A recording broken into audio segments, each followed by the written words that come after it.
Hi. So I've been thinking about this for a very long time. This has been one of my videos that I've had like on the idea board for a super long time. Ever since I kind of relaunched the YouTube channel, and I've been trying to figure out how to approach it properly.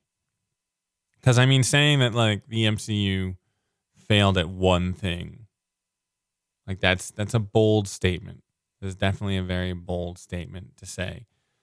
But there's been a few things that have happened, and there's been a few things that have kind of like, I don't know, needled me where I'm like, I got to talk about this. I got to talk about this.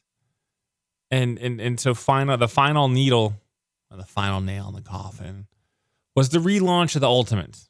Marvel announced that that's going to happen, and I was like, okay, let's look at everything that happened.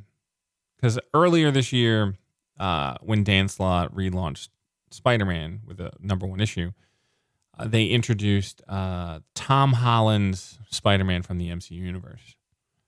And I was like, and it was a throwaway and they killed him off real quick. And I was like, oh, what the shit was that? And it really irked me, just really irked me. And then what's the other thing that happened? Well, I watched the Spider-Verse, Across the Spider-Verse, and that's a phenomenal film. It's a really good film. And I was like, man, I really wish I had more of this Spider-Gwen in a comic book form. Because the second film is about her and about her pain and her hurt and all the different things that are going on with her. There's like a definite solid chunk of her in this film. And I was like, man, I would really like to see her story. And whether it's, the beginning all the way up to where she is in Across the Spider-Verse, because I know it's a different path than Spider-Gwen that we have in Marvel Comics. And so this is the culmination of all these different thoughts in my head. And that the MCU failed at one thing. And that one thing was launching a comic book universe. I'm going to say it one more time. The MCU failed at launching a comic book universe. And so let's think about this. They had the opportunity, and timing was working well at Marvel Comics as well to kind of do this. Because you had Iron Man come out May 2nd, 2008. And then in Marvel Comics and Ultimate Comics, they did Ultimatum and just kind of like destroyed the universe. And so you had the Ultimate Universe, and that kind of like went to the wayside. And that was supposedly, loosely the MCU template. Marvel was sold or bought by Disney in 2009. So again, the stars were kind of aligning. I guess you could have, you give them the excuse of like they were trying to figure out how to absorb Marvel Comics and who was going to do what role. But again, if you're buying these intellectual properties to buy films, I'm sure you would have had a vision pre-buying those for $4 billion. Before you spend $4 billion, you might have a vision, a business plan of how you're going to recoup that money or how you're going to show the world all of these different characters. The MCU failed at launching a comic book universe. What I would have imagined, or what I would have envisioned, what I would have brought to reality, is I would have had books based on, Robert Downey Jr.'s Tony Stark. And I would have had, everybody that was in that would have had the MCU universe would have launched. Probably would have launched with either like a Nick Fury book or a Tony Stark book. And that's where I would have gone with it. And I would have built from there. Because there's idiot speculators out there all over the place. And they would be like, oh man, look what the Tom Holland Spider-Man #1 is going for. Or look what this is going for. And you could have just like brought out these characters or built them out more. Because people went to go see Iron Man. And then they came into my comic book store and they're like, what should I read? And I was like, well, you have Extremis, you have this, you have that, blah, blah. But it's not the same. It's these books were inspired. These books inspired the films, but the films are different. It's a modernization. Iron Man back in the day, it was Vietnam. And I don't know how they retrofitted them now. I can't remember all that stuff. It's like some things go in the brain and then other things just go through the brain and just straight out. And there's been a few times where we've relaunched characters, so I have no clue what or where people are. Because I have the Tales of Suspense stuck in the brain. The other stuff, it kind of bounces off. It comes out. But man, like, just think about that. You're building up these universes in the comic book world. You have all these amazing actors to use the likenesses of. And then when you change characters, you make characters different, you're not affecting the comic books that people are actually reading. Because that was one thing that kind of like really irked me when the Spider-Man films came out. Is there was the other storyline, and they gave Peter Parker organic, organic web shooters. And I was like, oh man, that took away from Peter Parker inventing that stuff. And I was like, well, this is a simple reason for that is like, okay, we're trying to put him in a real world. Like, how is he going to make that stuff and all this other stuff? But at this point, it's like, it's a fantasy world. You kind of do whatever you want.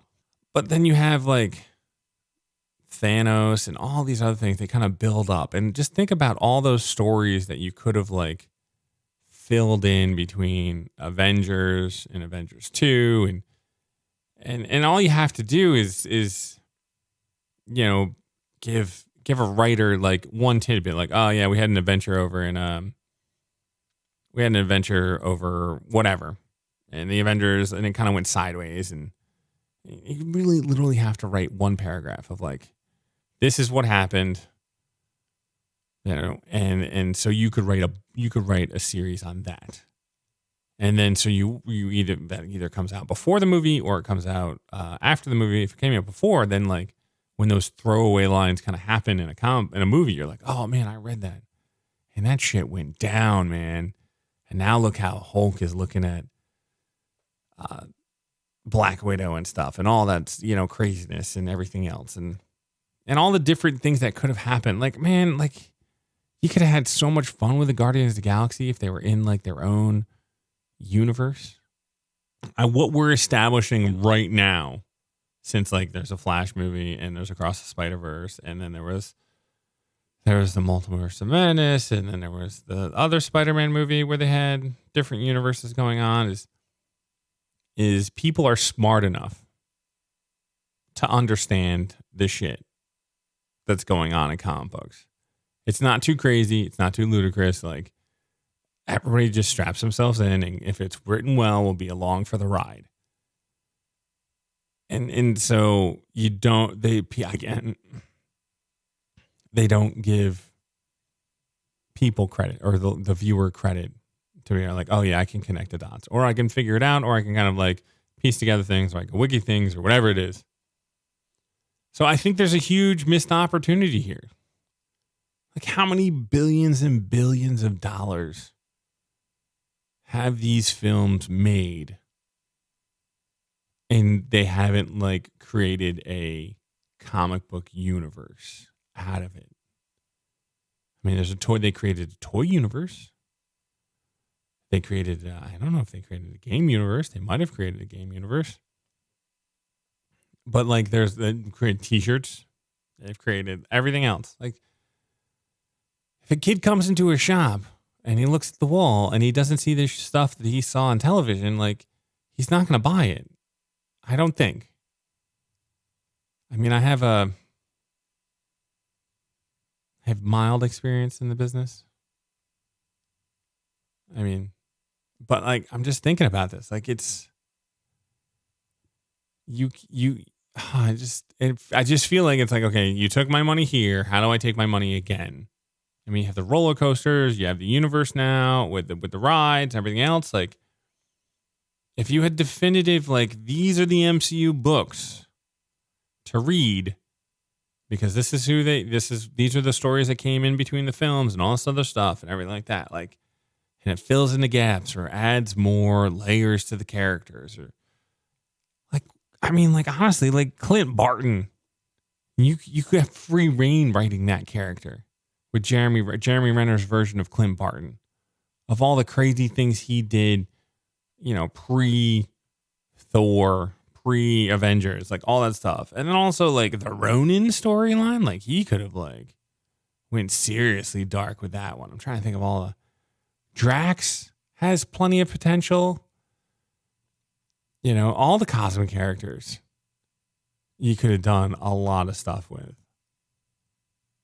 There's in the early Ant-Man stuff, you could have done, and Wasp. And, you could definitely do a lot of crazy shit with the Scarlet Witch. Just going through all the list of these people here, like all these crazy things that you could do. I mean, James Rhodes, War Machine, Iron Patriot, man. Like, he has all this military shit he could be doing. Oh, fuck yeah. Rocket Raccoon, man. Just imagine if, like, you get done with Guardians of the Galaxy 3 and things are kind of like in the world's kind of in whatever, flux or whatever that. And I'm like, well, we got this Rocket Raccoon book that comes out, or that came out, like, between the things or whatever, however way you want to make it out. Like, just give me the stuff, and like kids would eat that shit up. Oh man. Vision, the white Vision, he's just been wandering around. Like, honestly, I would just give me a book on Wong. That's what I want. Just give me a comic book on Wong. I don't know who I'd have right there. Who would I have write Wong? Oh, man. Tom King? Man, be crying. Like, Wong would lose his girlfriend, like, immediately and everything. Yeah, like Falcon, what has he been up to? Like, we don't know what these things are going on. Like, you could Tess Thompson. Come on. Valkyrie. I'm just going through all these names here of, like, things you could do and the worlds that you could build and just money you could rake in. And so that's my theory, is that the MCU failed at one thing really bad. And that one thing was creating a comic book universe. Let me know what you think. Thanks for watching. Like and subscribe. You might get like a video popping up somewhere around here. It's the AI thing telling you like, hey, this is a video you might like from us. So let me know what video pops up and if it's something that you would like, or you're like, oh man, I already watched this, or like, I have no interest in this. Because I would like to know if YouTube's kind of doing their thing right. I don't know what it is. But you guys have a great week. I'm Matt Saros, Monkeys Fighting Robots. Read more comic books.